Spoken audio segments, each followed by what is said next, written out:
কমিশনের ওয়েবসাইটে গিয়ে দেখেছি জেইউপি নামে বাংলায় একমাত্র জাতীয় উন্নয়ন পার্টি রেজিস্টার্ড আছে, বাকি এই নামের কোনো রেজিস্টার্ড পার্টি নেই। ফলে আগামীতে কিভাবে কি সমস্যা হবে বা সমাধান হবে সেটা আলোচনা সাপেক্ষ, কিন্তু আমরা জাতীয় উন্নয়ন পার্টি একমাত্র বাংলা তথা ভারতবর্ষের ইলেকশন কমিশন কর্তৃক রেজিস্টার্ড বা রেজিস্টার্ড পার্টি।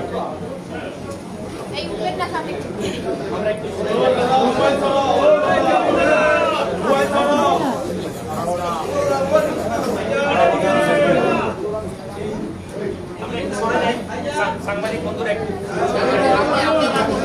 না না আমি চাইছি আপনারা আমাদের ফ্ল্যাগটা দিন।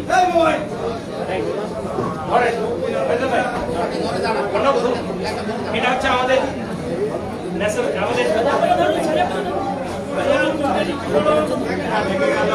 पैदल भाई हाथ ऊपर करिए, हाथ ऊपर करिए।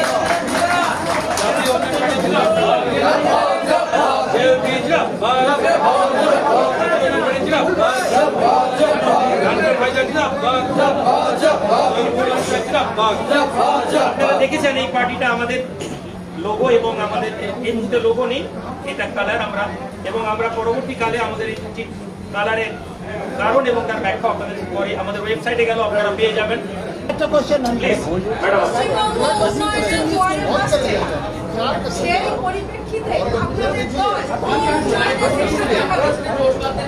Thank you. এখন আমার প্রশ্ন হচ্ছে উন্নয়নটা আমরা দেখছি কিসের দৃষ্টিভঙ্গি দিয়ে, সেটা খুব জরুরি। একজন মানুষের কাছে 500 টাকা পেয়ে গেলে তার কাছে মনে হচ্ছে এটা উন্নয়ন। আরেকজন লোক চাকরি নেই কেন, একজন গ্রাজুয়েট ছেলের কাছে প্রশ্ন যখন করবেন সে বলছে দেশ গড্ডালিকার প্রবাহে চলে গিয়েছে। ডিপেন্ড আপনার দৃষ্টিভঙ্গি কি। আপনি বলছেন পশ্চিমবঙ্গ উন্নয়নের জোয়ারে ভাসছে, ভাতাকে বাদ দিয়ে আপনি আমাকে বলুন যে উন্নয়ন বলতে আপনি কি দেখতে পাচ্ছেন?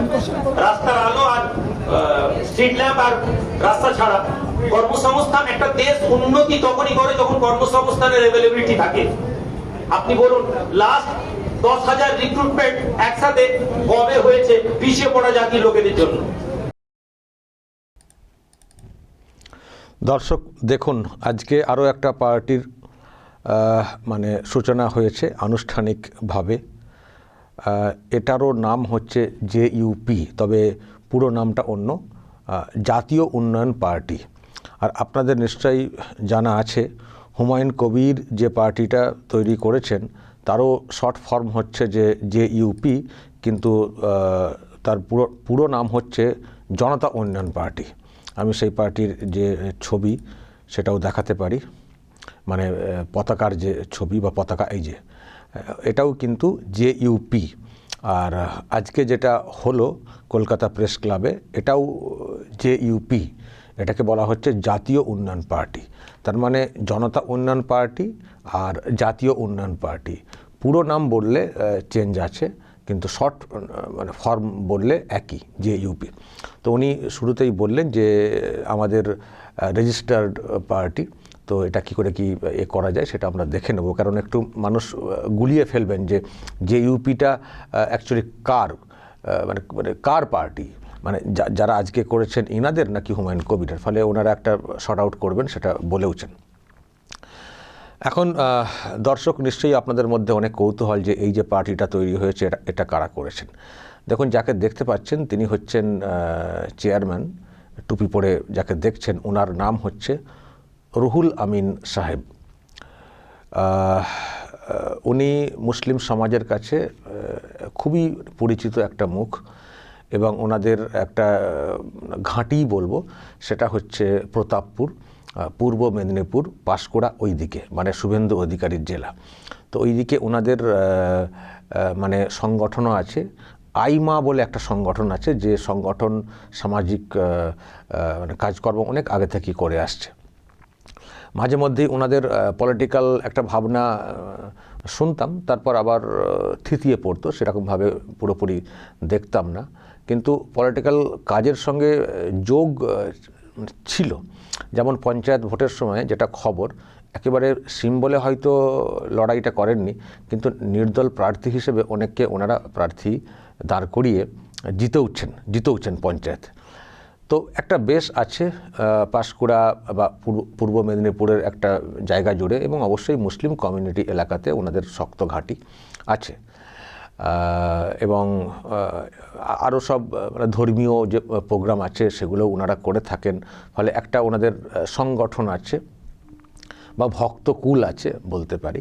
আবার এনার সঙ্গে ফুরফুরা শরীফেরও একটা যোগ আছে। ফুরফুরা শরীফের যোগ বলতে ফুরফুরা শরীফে আমি যতটুকু শুনেছি ওনার বিয়ে হয়েছে, মানে ফুরফুরা শরীফের যারা পীরজাদা আর কি সেই বাড়িতেই উনি জামাই হয়েছেন। যেমন ইব্রাহিম সিদ্দিকী নাকি ওনার শ্বশুর, যেটা আমি জানতে পারলাম। আমি খুব বেশি জানতাম না, আজকে সব খোঁজ খবর নিলাম আর কি। তো তার মানে এই সিলসিলা ফুরফুরা শরীফ বা ওনাদের একটা আলাদা, প্রতাপপুরে ওখানে একটা আছে আলাদা ওনাদের মতো করে, তো ওনাদের আলাদা একটা পরিচিতি আছে এবং ভক্তকুল আছে। তো তার মানে দর্শক আরও একটা পার্টি যেখানে মুসলিম বেসড, যদি আমি বলতে পারি মুসলিম বেসড একটা পার্টি, তার নাম হচ্ছে জাতীয় উন্নয়ন party.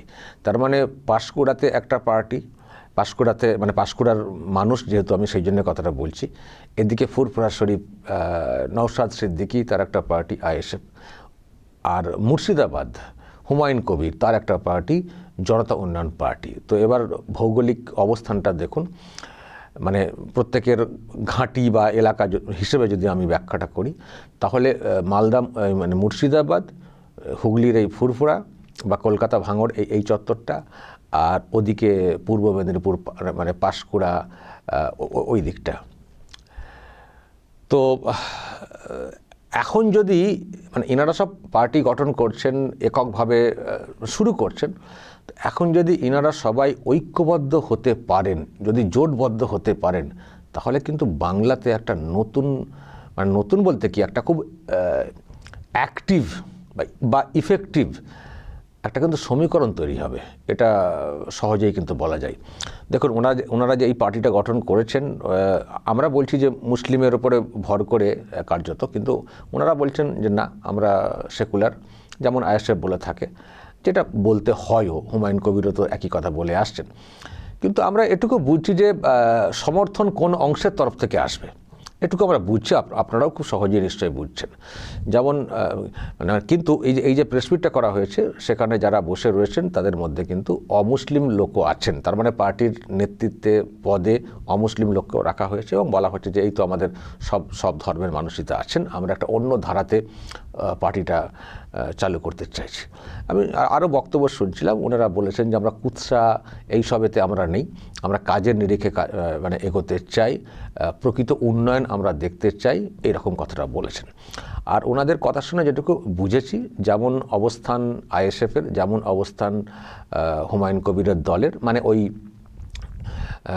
Anti BJP anti TMC, যেটা মানে অন্যদের ক্ষেত্রে দেখছি, ওই একই কিন্তু অবস্থান। ফলে অবস্থানগত দিক দিয়ে যখন ওনার এখন এই এতে, তার মানে এদিকটাতে ওনারা কিন্তু জোটবদ্ধ হলেও হতে পারেন, যেহেতু সবারই একইভাবে চলার একটা রাস্তা দেখতে পাচ্ছি। তো তার মানে একই জায়গাতে ওনারা কিন্তু আসলেও আসতে পারেন। এখন জোটের ব্যাপারটা কি হবে শেষ পর্যন্ত সেটা অন্য বিষয়, আসন সমঝোতার একটা ব্যাপার স্যাপার আছে। হুমায়ুন কবির আগে দলটা গঠন করেছেন, তারও অনেক ডিমান্ড একটা তৈরি হয়েছে, সেখানে আসন ছাড়ার ব্যাপারে কতটা কি তিনি করতে পারবেন, ইনাদের কতটা কি ডিমান্ড থাকবে, সেটাও একটা ব্যাপার আছে। তো এগুলো অনেকগুলো ব্যাপার থাকবে, তার ভিত্তিতে হয়তো জোটের ব্যাপারটা সামনে আসবে। কিন্তু আমি ভিতর থেকে একটু খবরও নিলাম অন্যান্য পার্টির, যাদের সব নাম বলছি, যেমন হুমায়ুন কবিরের দলের তরফ থেকেও একটা খবর নিলাম। তাদেরও বক্তব্য যে হ্যাঁ, পার্টি একটা গঠিত হচ্ছে, কিন্তু আমাদের সঙ্গে সম্পর্ক আছে। তো সেখান থেকে বুঝলাম যে জোটের ব্যাপারটা কিন্তু হলেও হতে পারে। আবারও বলছি, সবই সম্ভাবনার কথা বলতে হয়, পলিটিক্সে অনেক কিছু হতে পারে। আর একটা হচ্ছে, কেউ কেউ বলবেন এ বিজেপির বি টিম, বিজেপিকে জেতাতে টিএমসির ভোট কাটার জন্য এই রকম করছেন, যেমনটা আইএসএফকে বলা হয় বা হুমায়ুন কবিরকেও বলা হচ্ছে। এটাও শুনতে হবে। এখন এইসব শুনে টুনে এগোতে হবে, কতটা কি ওনারা এসব ধাক্কা সামলে এগোতে পারবেন। তার সঙ্গে আবার আরও অনেক ধাক্কাও আসবে। যেমন একটা বড় ধাক্কা এই মুহূর্তে হুমায়ুন কবিরের পরিবারে এসছে, বড় ধাক্কা। আমি সেটা নিয়ে আজকে একটা ভিডিও করব। হুমায়ুন কবিরকে তো জব্দ করা যাচ্ছে না, সেই অর্থে এখন ওনার মেয়ের শ্বশুরবাড়িতে এমনভাবে একটা মানে প্ল্যানিং করা হয়েছে, মানে সমস্যায় ফেলা। আমি সেটা নিয়ে দর্শক একটু পরে আসছি। ফলে ইনাদেরকেও হয়তো মানে সহ্য করতে হবে। যদি সত্যিই টিএমসি মনে করে যে আমাদের বিপদ আবার মানে বিপদ ডাকতে আরও একজন ময়দানে নেমেছেন, এনাকেও পোহাতে হবে। নওশাদ সিদ্দিকী সাহেবকেও পোহাতে হয়েছে, কলকাতার রাজপথে টেনে হিচড়ে নিয়ে যাওয়া, জেলবন্দি করা, তারপরে কুৎসা করা, কত কি হয়েছে, এনাকেও সেটা সহ্য করতে হবে। সুতরাং এনারা ধার্মিক লোক, পীর সাহেব। তো এবার এখন যেহেতু পলিটিক্সে আসছেন, টিএমসি যদি মনে করে যে আমাদের অঙ্গুলি হেলনে চলবেন, তাহলে ঠিক আছে, তাহলে বিরাট খাতির হবে, বিরাট খাতির। যদি টিএমসি মনে করে যে না আমাদের বাঁশ হয়ে যাবে, তাহলে কিন্তু কপালে দুঃখ আছে। তো এখন এই দুঃখ নিয়ে এগোতে হবে, যদি বাংলার দুঃখটাকে সত্যিকারের ঘোচানোর ইচ্ছা হয়, ঘোচানোর ইচ্ছা হয়। আমি দর্শক এক্ষুনি হয়তো মানে কেউ কেউ বলবেন যে আপনি সেই এই ধরনের লোকেদেরকে করছেন, যে হুমায়ুন কবিরকে করছেন, আইএসএফকে করছেন, আবার এই রুহুল আমিন সাহেবকে ধরছেন, ইনারা তো সব মুসলিম ব্যাপার স্যাপার, সাম্প্রদায়িক, হয়তো কেউ কেউ বলবেন। কোনো আঙ্গিকে কোনো বিষয়ে ভাবলে হয়তো হুমায়ুন কবির বা আরও অন্য দলকে সাম্প্রদায়িক ভাবা যেতে পারে, কেউ কেউ ভাবেনও। আমি এখন যে অবস্থানে আছি, আমি ওই অ্যাঙ্গেলটা ভাবছি না। যেমন হুমায়ুন কবির বাবরি মসজিদ নিয়ে পলিটিক্স করছেন, আমি ওটা নিয়ে আমার মধ্যে দেখেছেন আমি বাবরি মসজিদের খুব বেশি করছি, বিরোধ করছি। বিরোধিতার জায়গা এসছে, কেউ পলিটিক্যালি বিরোধ করছেন বা বলছেন, কিন্তু আমি কি সেইভাবে বিরোধ করছি? বা ওই বাবরি মসজিদ করছেন বলে হুমায়ুন কবিরকে আমি প্রচারে আনবো না, সেটা আমি করছি? আমি আইএসএফের বিরুদ্ধে বিরোধ করছি, কেন করছি না? যেমন আমি এনাদের বিরুদ্ধেও করব না। কেন করব না? আমার লক্ষ্য একটাই, লক্ষ্য হচ্ছে এই রাজ্যে সুশাসন প্রতিষ্ঠা করা, আর যারা এই রকম অপশাসন চালাচ্ছে তাদেরকে লাথি মেরে বের করা। এটা হচ্ছে আমার উদ্দেশ্য। সেই জন্যে যেভাবে তৃণমূল কংগ্রেসকে আঘাত দিতে পারবে, আরামবাগ টিভি তার পক্ষে। আরামবাগ টিভিতে সেই খবর যাবে। আর যাই হোক, টিএমসিকে আমরা চাই না এই রাজ্যে। ওপেন ঘোষণা, আমার কোনো লুকোচাপা নেই, ওপেন। টিএমসিকে আমরা চাই না।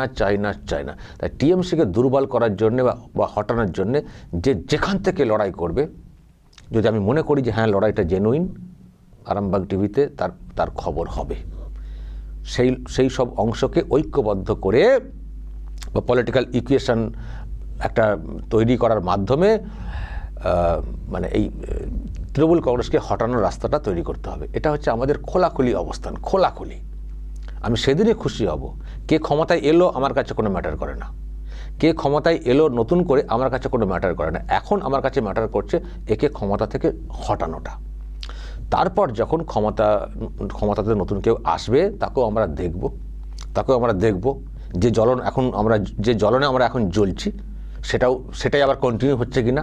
যদি দেখি যে নতুন করে আসা দল তারাও ওইসব করছে, একইভাবে তাদেরকে হঠাৎও আমরা সামনের সারিতে যাকে পাবো, লড়াইয়ের শক্তি রাখে, তাকে সাপোর্ট করব। এটা হচ্ছে আরামবাগ টিভির ওপেন পলিসি। আরামবাগ টিভির নিজস্ব কোনো পলিটিক্যাল কালার নেই। আর আমার এই মুহূর্তে অন্তত পলিটিক্সে যাওয়ার কোনো ইচ্ছে নেই। যে কাজটা করছি, আমার মনে হয় এই কাজটা করারও লোকের প্রয়োজন রয়েছে। কেউ একটু প্রচার পেলে ভাবেন একটা টিকিট নিয়ে নিই, ভোটে দাঁড়িয়ে। আমার এসবের কোনো ইচ্ছে নেই। আমাকেও যে কম অফার করা হয়নি সেটা না, প্রচুর অফার করা হয়। আমার মধ্যে এই রকম কোনো ইন্টারেস্ট নেই। আমার একটাই ইন্টারেস্ট, মানে একটাই আমার আগ্রহ, ইচ্ছে, রাজ্যে সুশাসন প্রতিষ্ঠা হোক, সেটা দেখা, আর তার জন্য আমার তরফ থেকে যেটা করা সেটা করে যাওয়া। তো সেই হিসেবে এই পার্টি নতুন এসছে, আমি বলবো স্বাগত জানাই। তবে হ্যাঁ, কাটাকাটির জায়গাতে যাওয়া চলবে না, যাতে করে তৃণমূল কংগ্রেসের সুবিধা হয়ে যায়। আপনারা ঐক্যবদ্ধ হন, নিজস্ব আইডেন্টিটি তৈরি করুন, যটা পারেন এমএলএ একটা বের করুন, একটা জায়গায় আসুন, পরে দেখবেন আপনারাও একটা ভালো জায়গায় চলে এসছেন। এখন টুকরোভাবে এগোতে চাইছেন, পরে একটা বড় ছাতার তলায় দেখবেন আপনারা এসে গেছেন। আপনাদের দিক দিয়েও মঙ্গল, আর রাজ্যে যদি আপনাদেরও কিছুটা হলেও অবদানের জেরে পরিবর্তনটা হয়, সেটাও মঙ্গলের। দর্শক বলবেন, যদি আপনাদের আরও কিছু বলার থাকে বলবেন, এবং নজর রাখবেন আরামবাগ টিভিতে।